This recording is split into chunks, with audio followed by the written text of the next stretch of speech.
Hello, Culture Matters Podcast. I am so excited to introduce you to our guest.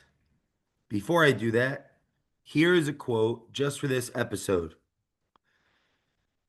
Give me 6 hours to chop down a tree, and I will spend the first four sharpening the axe. Abraham Lincoln. Our guest today, a regular on the Culture Matters Podcast. They've been advising, consulting, stepping into the fray of fire on the firing lines of leadership for decades as leader, mentor, chief revenue officer, helping businesses grow, even helping them sell into success. They've been a longtime friend of me, almost 10, if actually about, we're not sure if it's 10 years or 15 years at this point, but it's been a long time. Somewhere on that. And what a gift, what a gift. Today we're continuing the conversation around the idea, concept of the chief revenue officer. So of course I have to introduce our guest, Matt McHale, and I chose this quote to symbolize or conceptualize some of the topics that we covered last time. So you haven't heard part one, go type in what is Chief Revenue Officer on the Culture Matters podcast, and you'll see part one. Matt, thanks for coming on the show. Got so many more Absolutely. questions. Please, thank you. Yeah. So when people ask that in the future, we'll just say this, Jay. It's been over 10 years, but it feels like a lifetime. So we'll I say love that. he's my brother from another mother. I love that. There we go. No, absolutely. Thanks for having me on again. And listen, the quote was perfect. I use the dull axe theory a lot, where you talk, the story of the two guys, and the guy's sitting there trying to chop down the tree with the dull axe. He's like, why don't you take the time to sharpen it? He's like, I don't have time right now, and a lot of times we catch ourselves in that, and going through the motions of what we need to do, rather than taking a step back and saying, you know what, let's take some time. Let's, sharpen the axe. Let's make sure we're kind of focusing on the right things right now and moving forward the way we should. And that is a big part of it. So that is a great quote to start us off. I love it. How about well, when it comes to the different segments or components of an organization that a chief revenue officer faces, how do you look at it from a bird's eye view? Yeah, that's a great question as well. We kind of talked about this before, and just the different titles and the different things, and really, what's the role of a CRO versus anything else, and really the thing for a CEO is kind of aligning every stage of the customer journey into one revenue engine. So they're going to look at sales, marketing, partnerships, customer success. Like sales and marketing has always been there. That's that overused term that we talk about all the time, where they really don't go together as much as people think they do. But they've just, a lot of people just say sales and marketing like it's one thing. But when you look at that, the sales and marketing, but partnerships and customer success, and make sure they're all, obviously going in the same direction, and they have that synergy that they need to in there. But those last two, those partnerships and customer success, have really become a lot more important, especially in the last, if you look back at the last decade of things, and how sales are done now, and how we're handling these parts of it. So How do that you define the partnerships? What do you mean by partnerships? partnerships for either, how you're partnering with, your existing clientele, and treating them as partners, but then also partnerships as, direct partners who will help you grow your business, and a lot of times vice versa. You're going to have a good partnership where something fits together, where you sell widget A, other company sells widget B, and these are, they really play off each other. So you can partner, so you can, share resources. A lot of times, if you're, talking about marketing resources, or doing some things together, you'll be able to, make introductions to clientele for each other, and really growing that. And obviously, if you look at the direct sales market or other things, that, kind of, those direct partnerships, or affiliate partnerships, have really grown as well. Where people will have this, opportunity to grow it, and they'll do it just strictly through partnerships. They don't do a lot of direct sales. I know there's organizations I work with that are marketing companies or other companies where they literally don't go out and try to find their own business directly because they have so many partners bringing them so much work all the time that they don't sell directly, those partnerships have become, invaluable to them. Can be a double-edged sword where, if all of a sudden you lose them, you're not bringing your own. I always tell people, like, have a good mixture of both, and really mostly bringing in your own. But in some cases, it does make sense to have it, more the other way on the partnership side. What do you think's behind that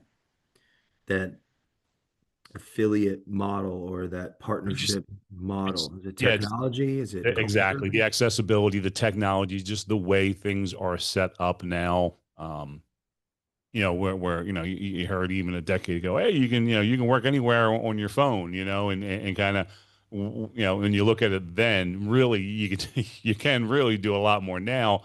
You can't always do it, and it depends on the business structure and how things are working. And obviously, we saw a lot of people, forced to work from home for a while during the pandemic, and a lot of companies are bringing people back because they realize the importance of having people together, and the importance of that to the culture of the company, of not having the separation. But because of technology, because you're in Florida right now, I'm in Pennsylvania, we can sit here, have great conversations, talk about these things, go through this. It's just a lot easier to be able to do those partnerships, make introductions, all of those things. What would you say you've learned a way to make, or how people make the least effective introductions? What's the way they make the least productive? Yeah, like if the recipe for making an ineffective introduction. Well, for like, if you're looking to get an introduction, not asking for it the right way, or going through those things. So that's the least, any introduction where you say that. So let's talk with the really really good ways of doing it. And you do a great way of doing it, Jake. You'll do a text message. You'll be like, hey, you know what? I want to introduce you guys. We're all in a text message. You're sharing us. We did this last time we did a podcast. The next guest you had on, you wanted to connect us, and as you're talking, connecting us, you were texting us, and brought us together. So that's the best way to do it. You reach out, you make that introduction. You say, hey, I'm bringing you guys together. This is why. Most likely, I've talked to both of you, and now I'm just making an introduction. So I don't have to even go into much detail there, because I'll say, hey, you both know why I'm making this introduction. I'll let you guys discuss now. Move on. Love to hear what comes out of that. Other ways of doing it is just, if someone says, oh, yeah, here's Jay's email, reach out to him, or something like that. Obviously that's just a step above a cold introduction, a cold outreach. So I have the ability to say, hey, Jay, I got your email from Sue or Bob or whoever. So there's a little something there, but the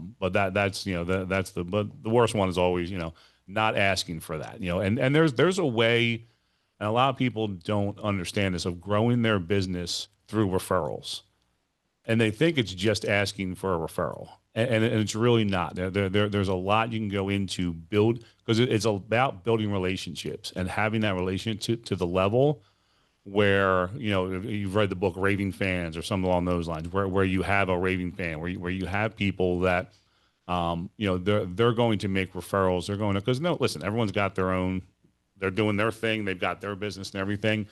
They're not really, going out of their way to build your business. But I can tell you that there's a lot of times there are people that, are going to do that. If you serve them to that level, they're going to have that in the back of their mind, where they meet, man, and I have some people that are always like, I'm always looking for people to introduce you to. I'm always looking for that. And again, I compliment you. You're always, with your network, you're always looking for ways to do that for people. So when you look at referrals, it's more than just saying, hey, you know anybody else? And just the simple things. That's another thing where you need to have a process around it. You need to build predictability around it. You need to build metrics around that. But the most important part of it is having that relationship to do it. So, like, let's say, from a standpoint of developing a process, how do you go about thinking through that? So you want to look at, where why it makes sense to ask for the referral, where it makes sense to ask for the referral.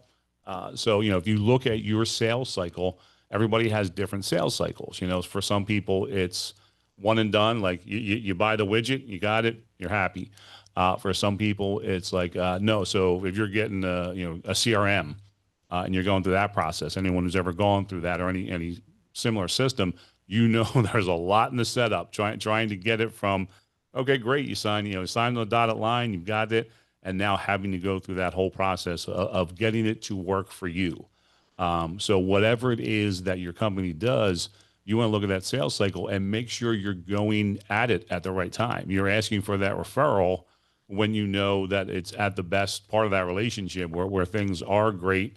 It is newer in the relationship, and you can all get referrals from any time in it. But this is that process of that the first time you'll ask for a referral, and you can have lifelong clients who give it to you as well. But that's you look at that process and you start to say this is when we'll do it. This is why it makes sense. Understanding them. You're not just saying, hey, I want a referral so I can build business, which you do, but you also want a referral because it's going to help you. If the more business I have, it helps all of you because we're improving our process. We're doing all those things. So rising tide, all ships.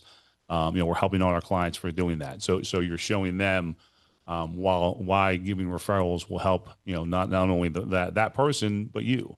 And you're showing them, you're doing them a favor because if we end up working with them, we can help them with boom, boom, boom. So it's not they're just looking at you like, oh, I'm just helping Jay or their business. I'm like, yeah, you know what? If I introduce Jay to Mary, I know what Mary does. I know what Jay. It's going to help both of them, and ultimately, it's going to help all of us. So that's and you need to kind of have that as part of your process for people to say, hey, you know what, that makes a lot of sense. And then lastly, do a little research, do a little work. Look at their LinkedIn, look at who they could possibly know who it makes sense for them. Don't just say, hey, do you know anybody? If you go in and say, "Hey Jay, I know you're down in that Florida area and I know I'm looking for these people down there, this company down there, or I know you do a lot, when you're traveling, go out and say, in this realm that you're part of, do you know this business or do you know these people, or look at their LinkedIn and say, hey, I see you're connected with these people. LinkedIn has become, LinkedIn was such a great idea. But like for LinkedIn, you have to take it off of LinkedIn now. Like it's, there's so many messages going on LinkedIn. There's so much, it's really hard to use LinkedIn what it was designed for. But it's a great way if I see you and see you're connected with somebody, then take that offline and say, because I've done that. I'm like, hey, do you really know this person? And most times they're like, I don't know who they are. I just, I was just connected Yes. with them. How was it? How was LinkedIn originally created? What was its purpose? I mean, it was really a purpose just to have your network on there of people that you knew Hmm. that if I connected with you, and I saw, so that it shows that first connection, second connection, third. I knew if I connected with you and you were connected with somebody, you knew that. You could make an actual introduction to me. And now it's just, it turned into, kind of a Facebook where you just have all these connections now and all these people on there. I really wish you would go back to just connect with the people that and don't do any other connection because now they have you can follow people in there.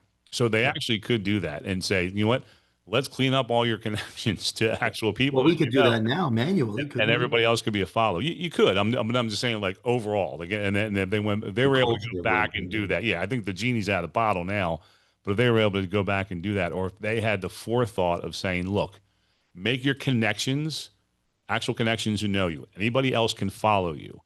So they'll be able to do that and they'll be able to message you, but if they see you're connected with somebody, that means you can actually make an introduction to that person. And then Oh, I love that. I maybe love somebody this starts a new distinction LinkedIn. between, or go ahead, sorry. Maybe somebody makes a new LinkedIn, so something that comes up with like, hey, here's what LinkedIn should have been, comes up with a new system to do that because that would be valuable. I love this distinction between who you are actually connected to versus who knows you. Right. Can we Yeah. unpack that a little bit? The Yeah. the the difference, an opportunity and the context, who I actually know and who knows of me Right. These are different relationships, different outcomes. Yeah. Yeah, and it's like you have a really big network, so you do know a lot of people, but there's a lot of people that know because of your podcast and other things. There's people that know you or have something there where you couldn't really make a good connection to them. You really couldn't make a good introduction to them. And there's also people that we know that we might say, well, I don't want to introduce you to them, or they probably don't want an introduction from me to you for other reasons as well. So there's a different levels there, but that true connection is somebody. I see a lot of people make a quote like, and they'll say something like, something happened in their life or anything.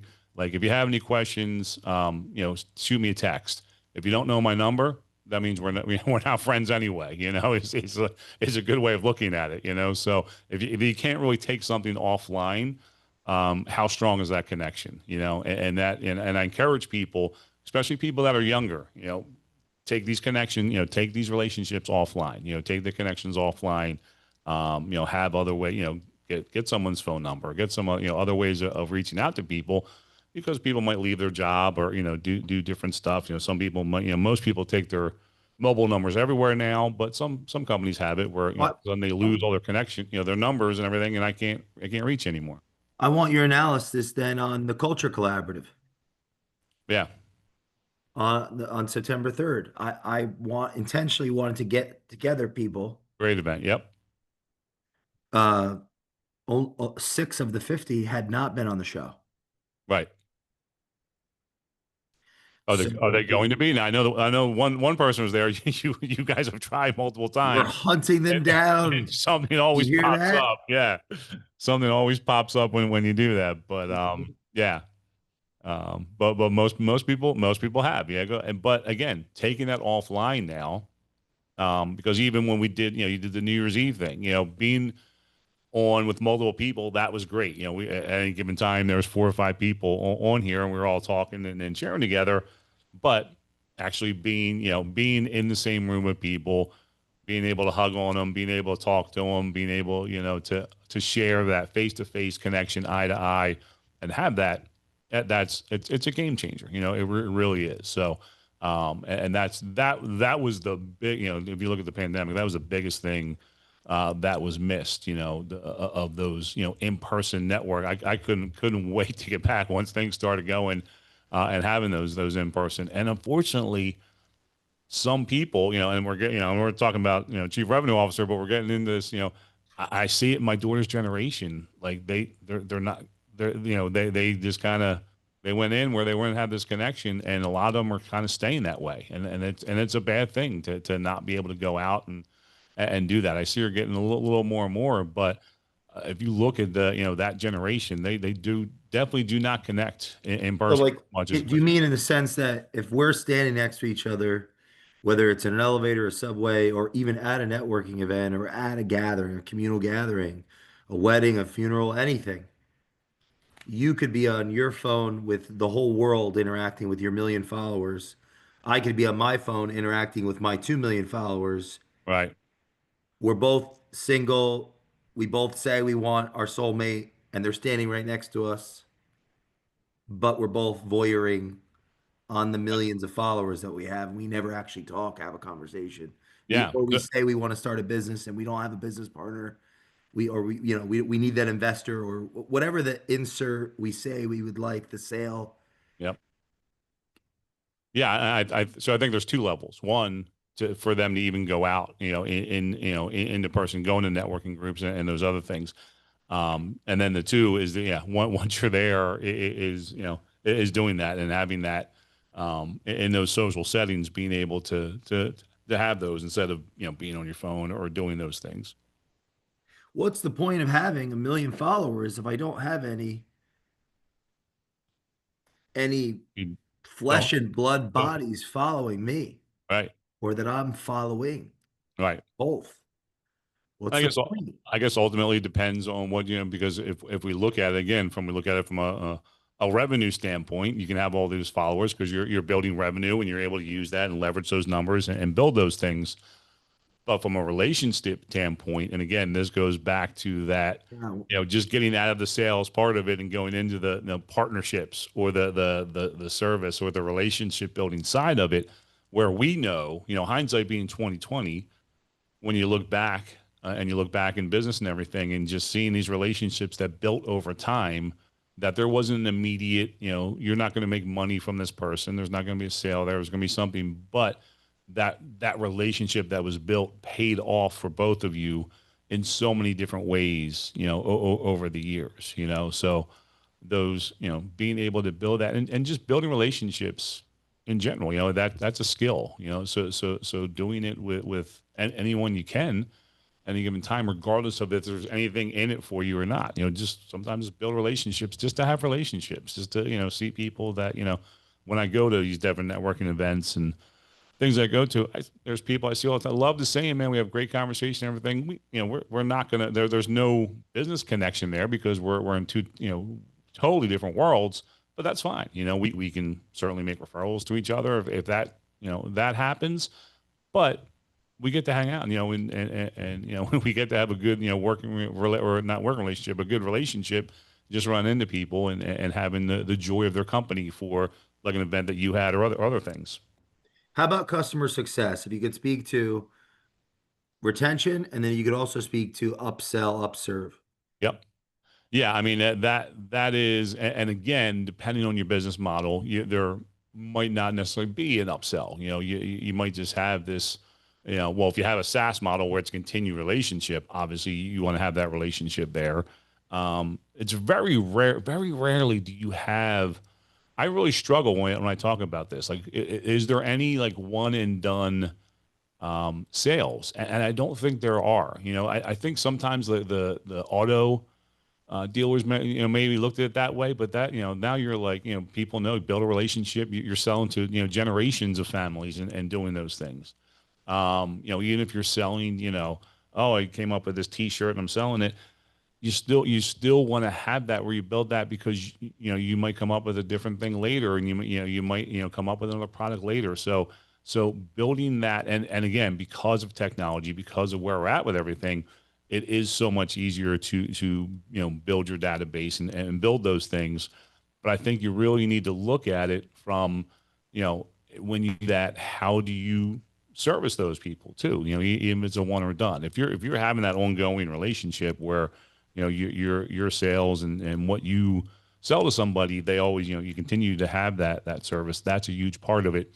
And I see a lot of times that some of the issues that come there is where people get too comfortable with long-term customers or relationships where they think everything is fine, and they don't do a good job with that. So you always have to look at the different levels of that. Obviously a new customer, you're going to spend a lot of time with that in the setup and going through and making sure everything great, making sure, because you have that referral process, you have all these things in place, you have these check marks where you have that. Not enough people have that continued beyond that.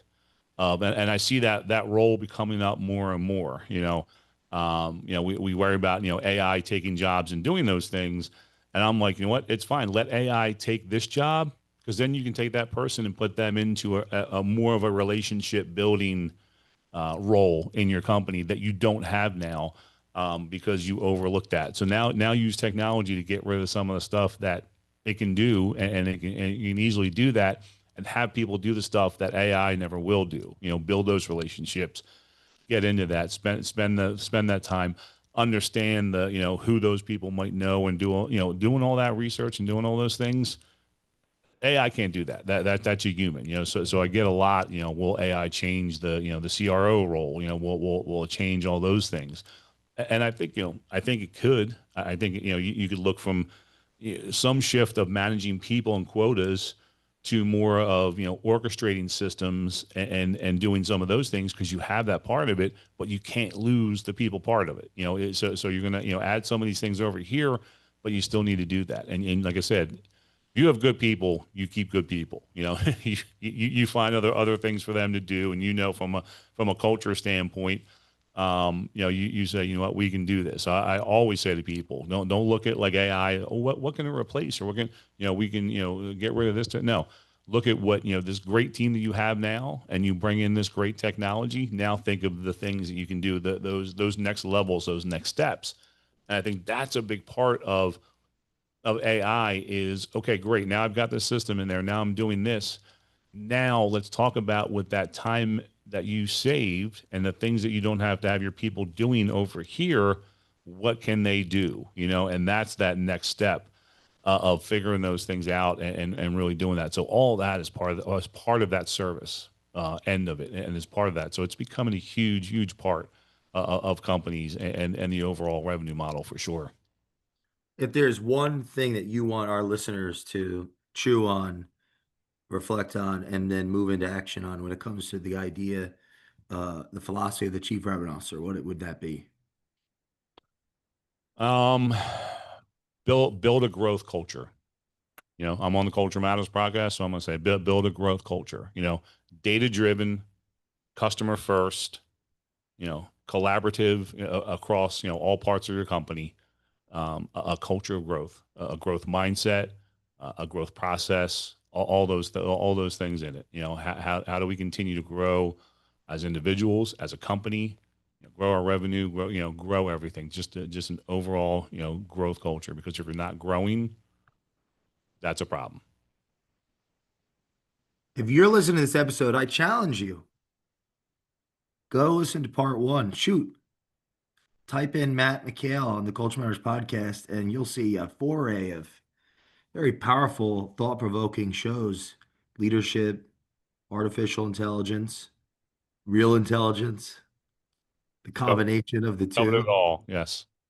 So much more. Please share this with a friend that needs to grow, build a growth culture, data, customer service, customer first, collaboration. And we will see you next time on the Culture Matters podcast. Thank you, my friend. Thank you, Jay. Always appreciate your time.